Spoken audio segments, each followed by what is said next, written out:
Hello, my name is Jennifer. I have been a doctor for many years, and my husband, Daniel, has always been my greatest support. We had our ups and downs, but those 30 years flew by like they were nothing. Our house, big and cozy, was always filled with the sounds of life, especially when the boys were young. Peter and Jack, our sons, were as different as night and day, yet they both brought their own kind of joy into our lives. Daniel and I, both doctors, worked hard to build a comfortable life. We managed to buy a couple of apartments over the years, renting them out for some extra income. Life seemed set on a good path until the day Daniel came home looking pale and more serious than I'd seen in years. "Jennifer, we need to talk," he said, his voice grave as he dropped his medical bag by the door. "I had some tests done last week. The results came back. It's cancer, Jennifer." The months that followed were a blur of hospital visits, treatments, and endless waiting rooms. Daniel fought hard, but the cancer was merciless. Watching the strongest man I knew wither away was torture. No amount of medical training prepares you for that. One evening, as we sat quietly in the living room, Daniel took my hand.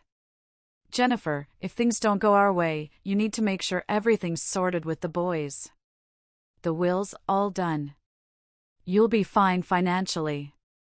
Not long after, he was gone. The funeral was a somber affair. Family, friends, and colleagues came from all over to pay their respects, but it was the quiet at home after everyone left that hit me the hardest. Empty spaces Daniel used to fill, his things just where he left them, it hurt to see, to remember. A few days post-funeral, I was in the kitchen trying to make sense of leftover food when Peter stormed in, his face all twisted up in worry and anger. Jack trailed behind him, looking like he wanted to be anywhere but here. "Mom, we need to talk about Dad's will," Peter said, cutting straight to the chase as he always did. I sighed, setting down the cling film. "Yes, I know. Your father left everything to me. He wanted to make sure I was taken care of." Peter slammed his hand on the counter. "But what about me and Jack? We're his sons. It's not right that we get nothing." Now Jack piped up, trying to smooth things over. "Peter, let's not jump into this so hot-headed. Mom's still grieving. We can sort this out without arguing." Peter shot him a glare. "Easy for you to say. You're not thinking about the future." "I am." I leaned against the counter, feeling the weight of their stares. "Your father and I built this together. He trusted me to handle things, but I hear you, Peter. It's not my plan to cut you out." "So what then?" Peter said, crossing his arms, his voice rising a notch. "We just wait until what? You think it's a good time to give us our share?" "Peter, watch your tone," I snapped, my patience fraying. "I am still your mother." Jack stepped between us, his hands up like a referee. "Both of you, please. This isn't helping." "Mom, maybe there's a middle ground here." I nodded, rubbing my temples. "Okay, here's what we can do. The apartments your father and I invested in, the ones downtown." Peter interrupted, "Yes, those." I continued, shooting him a look that told him to zip it for a minute. "I was thinking you each take one. They're yours to live in or rent out, and from the savings, let's say $225,000 each to help you get started on whatever you need." Peter chewed on his lip, clearly doing the math in his head. "And the rest of the stuff, the house, the money, that stays with me for now. When I'm gone, it'll come to you, as per your father's wishes," I said firmly. Peter looked like he wanted to argue more, but Jack nudged him. "Let's think about this, man. It's a fair start. Mom's not leaving us in the cold." Peter finally nodded, tight-lipped. "Fine, but I want this in writing, Mom. No more surprises." "Of course," I agreed. "We'll get everything documented properly." As they left the kitchen, I could hear Jack hissing at Peter, "Give her a break, will you? She's doing her best." Peter muttered something under his breath I couldn't catch and didn't really want to. As I washed up the dishes, I wondered if Daniel could see us and what he'd think. I hoped I was doing the right thing, but only time would tell, and time, that tricky thing, wasn't always a friend. It was a sunny afternoon, the rare kind that makes everything seem all right, when Peter brought Susan over to meet me for the first time. They hadn't been dating long, but Peter was already head over heels.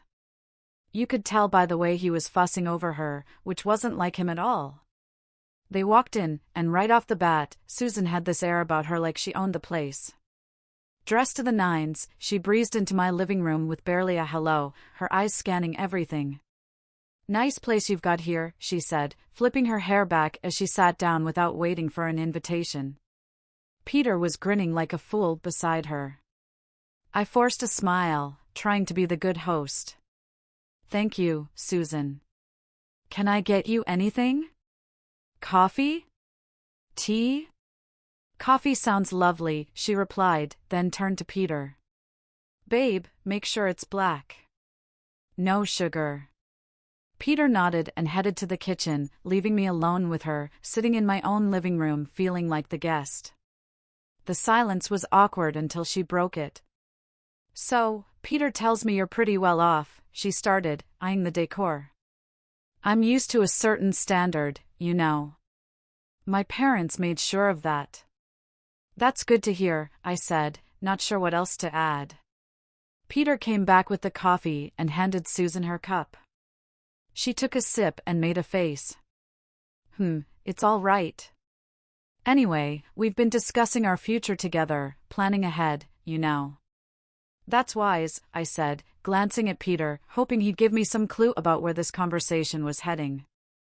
Susan set her cup down. "Yeah, and speaking of planning, we were thinking about the wedding. You know, I want something special. Peter has probably told you. I saw this place perfect for a rehearsal dinner, but it's a bit pricey. It's about $30,000. I choked on my coffee. $30,000 just for the rehearsal dinner? Peter jumped in. "Mom, it's important to Susan. We want to start things off right." I put my cup down, feeling a storm brewing inside. "Look, that's a lot of money for a dinner, Susan. We need to be reasonable." Susan's face hardened. "Reasonable? Peter says you have the means. I don't see why we should compromise on something that important."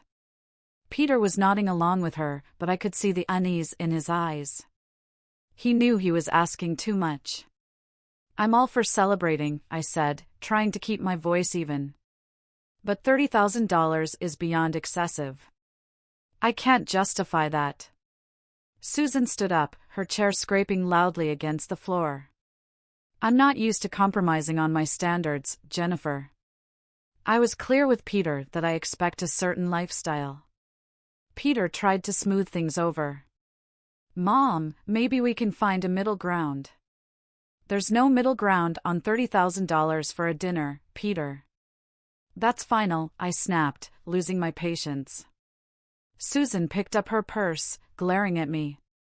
"Fine, if that's how it's going to be, then maybe we need to reconsider some things." They left soon after. I sat there, reeling from the encounter. The nerve of that girl, coming into my home, drinking my coffee, and telling me how to spend my money. It felt like a slap in the face, a wake-up call I wasn't ready for. I was out at the grocery store when Peter and Susan decided to drop by again.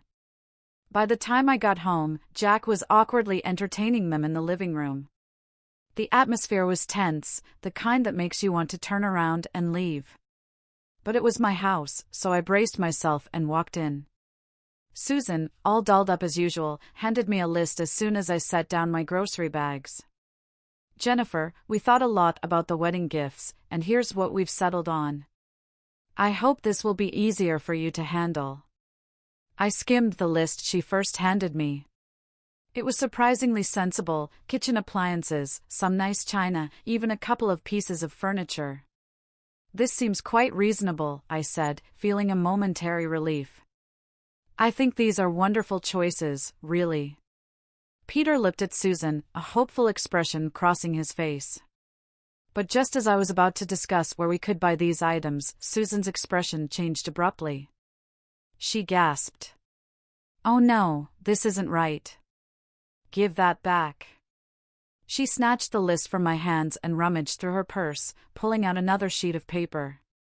"Here's the actual list." This new list was nothing like the first. It included an apartment, a luxury car, an exclusive vacation, and even diamond jewelry. My jaw dropped. "Is this some kind of joke?" Susan didn't flinch. "No joke, Jennifer. These are the gifts we expect. Only the best for our wedding." I stared at her, then at Peter, waiting for him to say something, anything, to suggest he didn't agree with this madness. But he just stood there, looking between us, clearly conflicted but silent. I couldn't hold back. "Peter, why are you letting her do this? You know this is unreasonable." Susan cut in, her voice rising. "This doesn't concern you, Jennifer. You just need to pay up and keep quiet." That's when Jack stood up, his face set hard. "That's enough, Susan. You're not going to talk to our mom like that. This is her house, and you're way out of line. You need to leave now." The room was thick with tension as Peter and Susan gathered their things. Susan was muttering under her breath, clearly angry. "This is ridiculous. We'll remember this." They left, and the door slammed shut behind them. Sitting down, I felt the weight of the whole situation pressing down on me. Jack sat beside me, putting an arm around my shoulders. "We'll figure this out, Mom, but you can't let them bully you into giving more than you can or should. It's not right." He was right, of course, but as I sat there with my son, I couldn't help but worry about Peter. How had things gotten so out of hand? How could he not see what this was doing to our family? The silence that followed was filled with unsaid worries and fears for the future. I knew then that this was far from over. It was only going to get tougher from here. The weeks that followed were a constant barrage of phone calls from Peter, each one more demanding than the last, his tone desperate, almost frantic at times. "Mom, you don't understand. I can't look poor next to Bella's family," he'd argue, his voice cracking with stress. "You have the money. Why can't you just help me out here?" I sat at the kitchen table, phone pressed against my ear, feeling a knot in my stomach. "Peter, it's not about the money. It's about living within your means. Bella's expectations, you can't sustain that, not without going into serious debt." He'd scoff, his frustration boiling over. "What do you know about it? I'm not going to live like a pauper. I need more from the inheritance now. Peter, I've offered to cover half the wedding costs, up to $115,000, and give a $5,000 gift. That's more than generous. Everything has to be agreed upon with me, though, no surprises." There was a pause, then a sharp laugh from him. "That's nothing. You're just being stingy. You have $1 million sitting there. Why are you holding out on me?" "Because it's not just about the money," I replied, my patience wearing thin. "It's about not feeding into this fantasy that's going to ruin you." He yelled, now loud enough that I had to pull the phone away from my ear. "I don't need this. I'll handle it my way. Forget you." And then, just like that, the call stopped. Months passed in silence. I tried to busy myself with daily routines, trying not to worry about Peter, but the peace was short-lived. The phone rang one afternoon, and it was my sister-in-law, Ashley. "Jennifer, I thought you should know." Ashley's voice was hesitant, careful.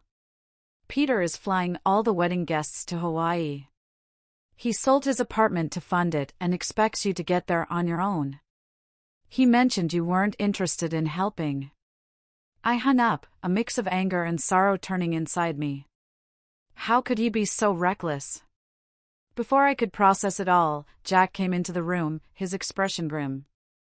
Mom, there's something you need to hear. I recorded their conversation when they were sitting here in the living room. He handed me an audio recorder. I pressed play, and the voices of Peter and Susan filled the kitchen. Peter, your mom is just a nasty old woman with a fat wallet. We need to squeeze as much as we can out of her and then cut her off. Peter's voice responded chillingly, agreeable, whatever it takes, Bella. I'm not going to let her control us. If it comes down to it, I'll kick her out in her underwear. I turned off the recorder, my hands trembling. To hear my own son speak like that about me, his mother, it was too much. The room spun as I tried to comprehend the depth of his betrayal. Flying to Hawaii was a decision I didn't make lightly. Jack was by my side, both of us tense but determined to face whatever awaited us. When we landed and approached the venue, I was taken aback by the sheer opulence of it all. Flowers everywhere, lights strung like stars across the evening sky, and music floating in the air. As we walked into the gathering, I spotted Peter and Susan mingling with guests. They looked like a picture-perfect couple, all smiles and laughter. My heart ached to see my son so lost in this fabricated paradise. Before I could take another step toward them, Susan spotted us. Her smile vanished, replaced by a scowl as she marched over, her high heels clicking angrily against the stone pathway. You shouldn't be here, she hissed, stopping just inches from me, her voice loud enough to draw attention. This is my day, and you're not welcome. I was stunned, but before I could respond, her parents, who had overheard, came over. Her father, a tall, stern-looking man, spoke first. Susan, that is no way to speak to your guest, much less to Peter's mother. His tone was harsh, a reprimand that made her cheeks flush with embarrassment. Her mother, looking equally appalled, turned to me with an apologetic smile. Jennifer, please come with us. Let's find you a place to sit. They guided us away, leading us to a table at the edge of the setup, clearly an afterthought with no proper setting. The ceremony started soon after, with speeches that felt hollow given the tension. Then, unexpectedly, I was handed the microphone. I stood, my legs shaky but my resolve firm.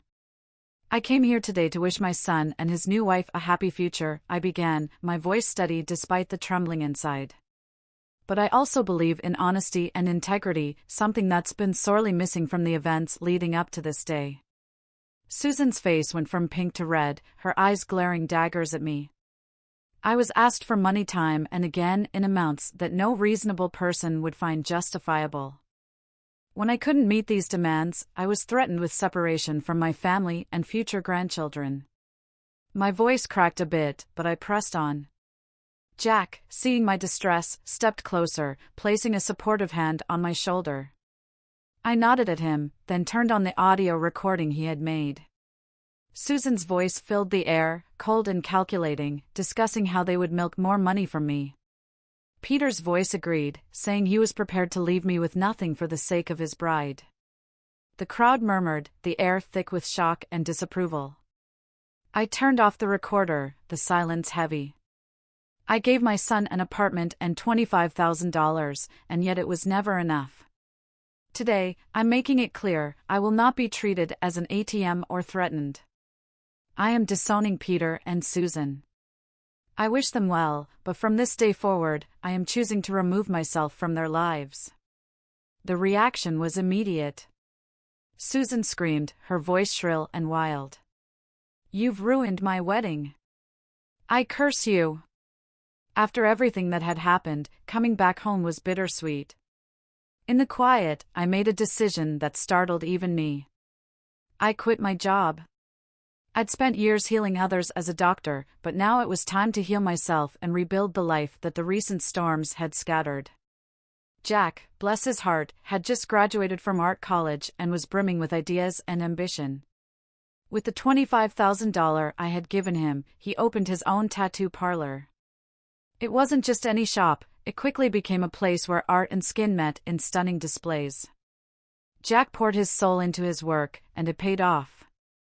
He started entering tattoo contests, and soon enough, his name was on every local's lips. Before we knew it, he was opening more locations, creating a network of salons that became a hotspot for tattoo enthusiasts. I'd watch him sketch late into the night, his dedication a stark contrast to the chaos his brother had chosen. "You're doing amazing, Ollie," I'd say, pride swelling in my chest. It was during these calm months that Peter reappeared. One afternoon, he showed up at the door, his eyes tired, his shoulders slumped, so different from the ambitious, sharp man he once was. "Mom, I need to talk," he said, not waiting for an invitation to sit. His voice was weary, a far cry from the demanding tone I'd grown accustomed to. I sighed, motioning for him to continue. "What is it, Peter?" "It's Bella. She's driving me insane. She wants more and more. Nothing's ever enough. I got a second job, but it's still not enough for her." His words were desperate, but they couldn't erase the past so easily.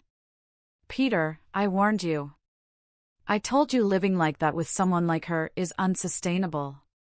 He rubbed his face, frustration clear. I know you did, but I thought." His voice trailed off, hopelessness taking the place of explanation. "Thought what? That money would just appear because you wanted it to?" My tone was harsh, but years of pent-up frustration made it hard to soften it. "Look at your brother. He started with the same amount and made something of himself without stepping on others." Peter bristled. "Yeah, well, not everyone's like Jack, are they? I have rights to the inheritance too, remember? And when you're gone, it'll come to me." That was the last straw. "Get out, Peter. And don't come back." I said, my voice cold and resolute, "And don't come back. Not this time. You chose your path." His jaw tightened, and for a moment, I thought he might argue more, but then he turned and walked out the door, slamming it shut behind him. As I stood in the silence that followed, Jack came downstairs, having heard the last part of our exchange. "Are you okay, Mom?" I nodded, wrapping my arms around him. "I am now, thanks to you. Let's just focus on the good we can do, on the life we can build." He hugged me back, his presence a comforting assurance that not all was lost. In that moment, I knew that despite the heartaches, the journey was still worth it. We had each other, and that was enough to keep moving forward. After the storm had passed with Peter, our home settled into a calm I hadn't felt in years. It was during this quiet period that Jack brought someone special home. Her name was Julia, and she was everything Susan wasn't: kind, humble, and genuinely caring. As the weeks turned into months, their relationship grew stronger, and soon they announced their engagement. The wedding, unlike the extravagant affair that was Peter's, was a simple, heartfelt ceremony in our backyard. Flowers from the garden, homemade decorations, and a small group of close friends and family made the day perfect. During the reception, I pulled Jack aside. "You've chosen a wonderful woman," I said, my voice thick with emotion. He squeezed my hand. "I learned from the best," he replied, giving me a knowing look. Life moved quickly after that. They sold the apartment I had given Jack, adding a bit of their savings to buy a small, cozy house just a few miles away. One sunny afternoon, while we were having tea in their new living room, Julia shared some news.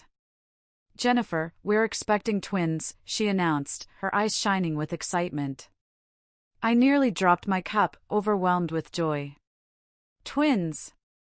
Oh my goodness, that's wonderful." Jack beamed, his pride evident. "We wanted you to be the first to know. We're really happy, Mom." "Twins," I repeated, letting the words sink in. "Grandchildren." It was a new chapter, one I was eager to start. As for Peter, news from him was sparse. The last I heard, he had divorced Susan. She had taken nearly everything in the split, leaving him to start over in another city. Despite the pain he had caused, it hurt to know he was out there somewhere, struggling because of his choices. One evening, as I sat looking through old photo albums, Jack came and sat beside me. He noticed a picture of Peter and me from years ago. Do you ever hear from him? He asked softly. I shook my head. No. After everything, he's chosen his path, and I have to respect that, even if it breaks my heart. Jack put an arm around me. He's still my brother, Mom. Maybe one day he'll come around. Maybe, I agreed, not really sure if I believed it. But for now, we have plenty to keep us busy, especially with those twins on the way. Jack chuckled. Yeah, you're about to be the busiest grandma in town. We both laughed, the sound filling the room with warmth. Despite the past, despite the mistakes and heartaches, this moment here with Jack felt like everything was exactly as it should be. Life was moving on, and so were we, with new hopes and dreams just on the horizon.